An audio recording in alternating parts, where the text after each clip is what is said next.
Hello students, आज हम करेंगे न्यू टॉपिक मोलस्का कल्चर। कौन सी स्पीसीज मोलस्कन्स की कल्चर की जाती हैं, क्यों कल्चर की जाती हैं, वो सब डिस्कस करेंगे। Why molluscans are culture in the coastal areas the fisherman economy is dependent on the fishes and molluscans. जो भी मछुआरे होते हैं, जो कोस्टल एरियाज में रहते हैं, जो फिशरमैन्स, उनकी इकोनॉमी इसी के ऊपर डिपेंड करती है कि वहाँ फिशेज किस तरीके से कल्चर कर रहे हैं और मोलस्कन्स को कैसे कल्चर किया जा रहा है। Mollusca are used as a food, क्यों किया जाता है? फूड के लिए, शंक के लिए एंड प्रोड्यूस पर्ल्स। ये जो पर्ल्स के मोती होते हैं, इनको प्रोड्यूस करने के लिए क्या उनको यूज किया जाता है, कल्चर किया जाता है। The shankh and the pearl production is developed in the southern eastern coast of the India. South east coast है जो इंडिया की, वहां पर शंख और पर्ल प्रोडक्शन के लिए इसको यूज किया जाता है। और एडिबल मोलस्कन्स खाने के लिए कहाँ पर यूज किया जाता है इसको? वेस्ट कोस्टल एरियाज में, तो वहां पर इनको इसलिए यूज किया जाता है। अब हम पहचानेंगे कैसे कि मोलस्का होते कैसे हैं, क्या उनकी कैरेक्टरिस्टिक्स होते हैं। बहुत सी सॉफ्ट बॉडी होती है उनकी, यूजुअली हैव एन इंटरनल और external shell. Most of cases external shell होती है इनकी, जो ये इस तरीके से शेल होती है ऊपर, और इसके अंदर क्या ये ऑर्गेनिज्म रहता है। बाइलेटरल सिमेट्री होती है। Word Mollusca means the soft, तो इसलिए क्या इसको सॉफ्ट बॉडी कहा जाता है। मोर कॉम्प्लेक्स ऑर्गन सिस्टम, जो इंटरनल इसका ऑर्गन सिस्टम होता है बहुत ज़्यादा कॉम्प्लेक्स होता है। सिलोमेट्स होते हैं, सिलोम का होती है इनके अंदर सिलोम कैविटी। मस्कुलर ऑर्गन्स होते हैं, कोई भी स्केलेटन सिस्टम नहीं होता, कोई बोनी सिस्टम नहीं होता, सिर्फ एक शेल है ये कैल्शियम कार्बोनेट की, जो एक्सटर्नली प्रेजेंट होती है, सिर्फ वो प्रेजेंट होती है, जो हार्ड होती है और इसको प्रोटेक्ट करती है एक्सटर्नल एनवायरमेंट से। तो ये सारे क्या है, जैसे Pila, Helix, Limax, Dentalium, Mytilus, octopus, Unio, ये सभी क्या मोलस्कन्स के मेंबर्स हैं। एडिबल मोलस्कन्स कौन से होते हैं? Edible molluscans are mainly captured from the sea water. जो भी खाने के लिए मोलस्कन्स को पकड़ा जाता है तो वो कहाँ से? सी वाटर से कैप्चर किया जाता है। 3 क्लासेज हैं जिनके ज़्यादातर मेंबर्स हैं जो वो एडिबल होते हैं। First one is the Bivalvia and the Pelecypoda. Second one is the Gastropoda. Third one is the Cephalopoda. ये 3 क्लासेज हैं जिनके मेंबर्स मोलस्कन्स के एडिबल होते हैं। First one is the bivalvia edible oysters. All these are the genus and species which are used as the edible oyster in the bivalvia class. Crassostreria, Madrosinia, ये सभी क्या है इसके अंदर से आपको याद करने हैं। गैस्ट्रोपोडा के अंदर ये सभी हैं जो कल्चर किए जाते हैं और एज ए फूड यूज होते हैं। जैसे ये क्या है, यूम्बेनोलियम वेस्टिरेनियन होता है, ट्रिबोमार्मेटस होता है, ओलिविया बल्बोसा होता है, ये सभी स्पीसीज क्या है इनकी एडिबल है। सिफेलोपोड्स के अंदर क्या होते हैं? सेपिया एक्युलेटा है, सेपिया की स्पीसीज और भी हैं, लोलिगो इंडिका है, फिनिस है, हार्डविकी है, ऑक्टोपस है, ये सभी स्पीसीज क्या होती हैं इनकी एडिबल होती हैं, जिनको हम एज ए इसके लिए यूज किया जाता है। Cage culture. सिफेलोपोड्स के बाद हम कल्चर कैसे करते हैं इनको? मैराइन एडिबल ऑयस्टर्स का। Cultivation of the edible oyster used in the 2 methods. 2 तरीके से इनको कल्चर किया जाता है। First one is the off bottom, second one is the on bottom. Off bottom के अंदर टेक्निक्स के अंदर क्या था? Cages are hanging in the column, उनको नीचे बॉटम नहीं प्रेजेंट होती, उनको इस टेक्निक में केजेस को क्या है हैंग डाउन किया जाता है कॉलम्स के अंदर। ऑन बॉटम के अंदर नीचे हार्ड बेड बना हुआ होता है बॉटम के अंदर, जो एज ए बॉटम एक्ट करता है, तो वो क्या है इसमें प्रेजेंट होता है। तो हम ऑफ बॉटम की केसेस देखते हैं, जैसे केज कल्चर, इस तरीके से इनको हैंग डाउन किया जाता है और यहाँ इनके अंदर क्या है मोलस्कन्स को कल्चर किया जाता है, जिसकी वजह से इनको सी वाटर मिलता रहता है और ये वेट कंडीशंस में ही रहते हैं, ये ड्राई नहीं होते हैं। Rag and the bag culture, ये देखिए रैग एंड बैग कल्चर के अंदर क्या है? Rack and the bag culture, oysters are placed in the oyster grow out bags, then they tie to a steel rebar rack. इनके अंदर steel रैबर्स के अंदर क्या है इनको टाई अप किया जाता है। This method is highly dependent on the tidal range. जो टाइडल रेंज होती है सी के पास, वहाँ पर सबसे ज़्यादा इसको यूज किया जाता है। The area would now need low enough tides grows and to assess the bags as shown above. बहुत ज़्यादा टाइड की जरूरत नहीं होती, टाइडल एरियाज की जरूरत नहीं होती, क्योंकि अगर बहुत ज़्यादा हाई टाइड्स आएंगे तो इनके लिए भी क्या है वो हार्मफुल होता है। तो लो टाइड्स में भी क्या ये कल्चर होता है जो ऑफ बॉटम होता है, rack and the bag culture. Next one is the tray culture. Tray culture में क्या different of bottom methods depend on the gears, जो हम यूज कर रहे हैं उनके ऊपर डिपेंड करते हैं कि हम कैसे इक्विपमेंट्स का यूज कर रहे हैं। That one is known as the gears. इसमें क्या हम ट्रे का यूज कर रहे हैं, तो इसको क्या बोलते हैं, tray culture. Oysters are grown in the oyster grow out trays.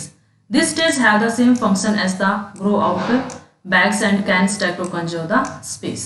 इनको भी क्या है, इसे ग्रो आउट बैग्स के तरह ही क्या है यूज किया जाता है, इनको टाई अप कर दिया जाता है बाद में।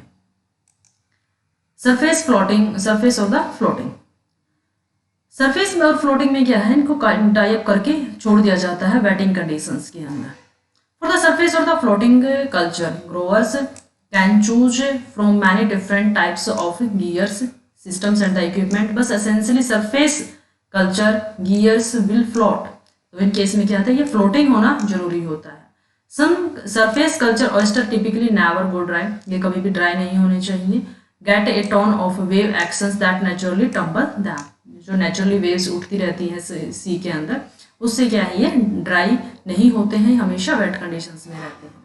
When fouling of the gear occurs, जब फाउल स्मेल आती है उनके अंदर से, गियर्स के अंदर से, तो gear is flipped so that seaweeds and the other clinging ocean organisms exposed to the air, तो उनको निकाल दिया जाता है कुछ टाइम के लिए ताकि उनके अंदर से वो फाउलिंग गैस कम हो जाए और जो ऑर्गेनिजम्स हैं सीवीड्स के वो उसके अंदर हार्मफुल एक्टिविटी ना करें।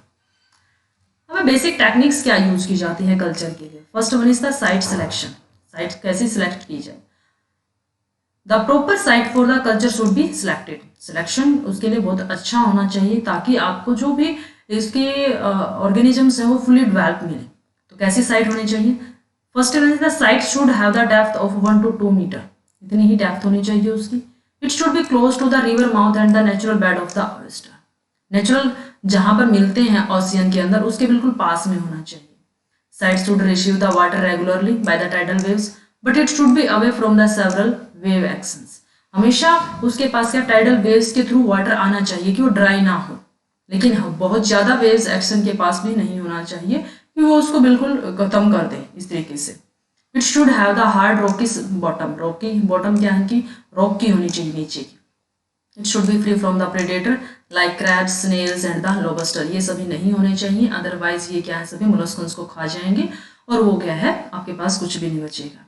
It should have no algae and no alga, less alga dependent depletes oxygen in water, तो algae नहीं होनी चाहिए क्योंकि ये क्या है ऑटोट्रॉफ्स है और ये क्या है इसको ऑक्सीजन को यूज करती है। अगर ऑक्सीजन बहुत कम हो जाएगी तो बेसिकली जो मोलस्कन्स हैं उनकी डेथ होने स्टार्ट हो जाएगी। Seed selection, next one is the seed selection, हमने साइट सिलेक्ट कर लिया, अब हमें क्या है सीड्स की जरूरत होगी उसके अंदर। The seeds are collected from the natural beds, ये हम सीड्स में लेते हैं, छोटे छोटे होते हैं, स्मॉल स्नेल्स लाइक स्ट्रक्चर से हैं, मोलस्कन्स के एक मेंबर है ये, उसको क्या है हमें छोटे छोटे हैं जो ये, इनको हम नेचुरल बेड से कलेक्ट करते हैं और एज ए सीड इसको यूज करते हैं। The seeds are put into the cultches, numbers ज़्यादा रखा जाता है। Cultches are hard structures formed of the molluscan shells and the coconut shell, उन क्लचेज के अंदर इनको रखा जाता है। The clutches provide place for the development and the growth of the veliger larva, जब तक उसको रखा जाता है जब तक इस ऑर्गेनिज्म से वेलिगर लार्वा तक की फॉर्मेशन नहीं हो जाती after fertilisation. The veliger grow up to the spat of into the spat of 30 millimetre size, इतने साइज का वेलिगर लार्वा ग्रो अप हो जाना चाहिए। The spat are ready for the rearing after few days, उसके बाद क्या है ये रियरिंग के लिए क्या है रेडी हो जाते हैं। The spat are collected in the trays after scraping of scrapers from the cultches, बाद में उनको अलग कर लिया जाता है क्लचेज से, स्क्रैपर से, और इसको स्क्रैपिंग करके उनको अलग कर लिया जाता है। ये क्या है सीड की सिलेक्शन है। रियरिंग, ये है इसकी रियरिंग, इनके अंदर इसके अंदर फॉर्मेशंस कैसे हो रही है। The spat are reared in the cages and the nylon bags, और उनको क्या है नाइलॉन बैग्स के अंदर ट्रांसफर कर दिया जाता है या फिर केजेस के अंदर ट्रांसफर कर दिया जाता है। The spats are reared for the 2 months up to the 50 millimetre size, तो स्पार्ट्स क्या करते हैं अब 2 महीने तक रियर्ड होते हैं और जब तक उनका साइज 50 मिलीमीटर का नहीं हो जाता तब तक उनका रियरिंग का प्रोसेस, ग्रोइंग अप का पीरियड्स जो है वो चलता रहता है। Now 2 young ones transferred in to the trays 90 into, इतना ये साइज होता है 90 इंटू 60 इंटू 50 सेंटीमीटर का साइज होता है, और रियर्ड क्या होता है इसका अब तक 90 मिलीमीटर इन द साइज। इसके बाद उनको ट्रांसफर कर दिया जाता है 2 young ones को और उनका साइज इतना हो जाना चाहिए। Now they grow to the fully matured oyster, इसके बाद क्या हम फुली मैच्योर्ड ऑयस्टर हो जाते हैं वो, ready to provide the meal in the 1 year, वो अब क्या है एक मील जो होता है इसको जैसे एज ए फूड अगर हम यूज करते हैं तो वो अभी रेडी है इसके लिए। वैल्यू ऑफ मोलस्कस, तो मोलस्कस को के वैल्यूज क्या है? Provide food for the people, जो हमने पहले भी किया था कि हम कल्चर क्यों करें, फूड प्रोवाइड करते हैं और कुछ एनिमल्स खुद ह्यूमन बीइंग के लिए भी और कुछ अदर एनिमल्स के लिए। Many peoples make their living raising and the collection molluscs of the shell, इन सेल का यूज किया जाता है। Shells can be use as jewellery and the decoration, jewellery के लिए भी और डेकोरेशन पर्पज के लिए भी इनको यूज किया जाता है। पर्ल्स की ज्वेलरी बनाई जाती है, बहुत कॉस्टली होती है। जो pearl are produced by the several species of the molluscs, most are made up of the pearl oysters. Pearl oysters सबसे ज़्यादा मांग होती है क्योंकि ज्वेलरी की फॉर्मेशन क्या बहुत अच्छी होती है इनसे। हमें नेगेटिव इम्पैक्ट भी होते हैं किसी भी ऑर्गेनिज्म के या किसी भी स्पीसीज के, किसी भी के, तो पॉजिटिव और नेगेटिव दोनों इफेक्ट होते हैं। तो नेगेटिव इफेक्ट क्या है मोलस्कस के? Land slugs and the snails can damage the plant, तो ये स्लग्स और स्नेल्स जो होते हैं प्लांट्स को, छोटे प्लांट्स को उनको डैमेज कर देते हैं। Certain species of the snails are host for the parasite that can infect humans, कुछ स्पीसीज ऐसे भी होती हैं जिनके ऊपर और ऑर्गेनिजम्स एज ए पैरासाइट रहते हैं और वो ह्यूमन बीइंग को इन्फेक्ट कर सकते हैं। Bacteria and virus can become trapped in these animals because they are filter feeders. Bacteria और वायरस इनके अंदर जा सकते हैं और वो रह भी सकते हैं क्योंकि फिल्टर फीडिंग होते हैं, वाटर जो लेते हैं उसी वाटर के अंदर से फाइटोप्लैंक्टन्स और जूप्लैंक्टन्स उनको एज ए फीड यूज करते हैं। Thus eating them could result in the sickness and the even death. अब ये क्या है, इसका क्या मतलब है कि ये ऑर्गेनिज्म जो है मोलस्कस है, ये फिल्टर फीडिंग है, इन्होंने वाटर को लिया, उसके अंदर से फाइटोप्लैंक्टन्स और जूप्लैंक्टन्स लिए, लेकिन पैरासाइट्स और वायरस तो इससे भी छोटे होते हैं, हो सकता है वाटर के साथ वो भी गए हो और इसके बॉडी के अंदर कहीं भी जाके वो डिपॉजिट हो जाते हैं या फिर जो इस ऑर्गन को वो इफेक्ट करते हैं वो वहाँ पर प्रेजेंट होते हैं। और अब ह्यूमन बीइंग ने इसको एज ए फूड लिया, तब उसको क्या है, ह्यूमन बीइंग को ये डिजीज कॉज कर सकता है। तो इसलिए इसके लिए क्या है, इसका नेगेटिव इम्पैक्ट भी है, इसको बहुत ध्यान से यूज किया जाता है। कोई भी एनिमल्स है जिसको हम यूज कर रहे हैं एज ए फूड, तो उसको प्रॉपर वॉशिंग, प्रॉपर उसका ट्रीटमेंट करके ही उसको यूज किया जाता है। ये सभी क्या है, इसके मोलस्कस के टाइप्स थे और हमने देखा कि कौन से इसके ऑर्गेनिज्म क्लासेज हैं जिनको हम एज ए फूड यूज करते हैं। ये मोलस्कस का था। आपको क्लास कैसी लगी कमेंट्स में ज़रूर बताएं और इसके बाद इसको इसके जो इम्पैक्ट है वो भी कमेंट करना, सब्सक्राइब करना ना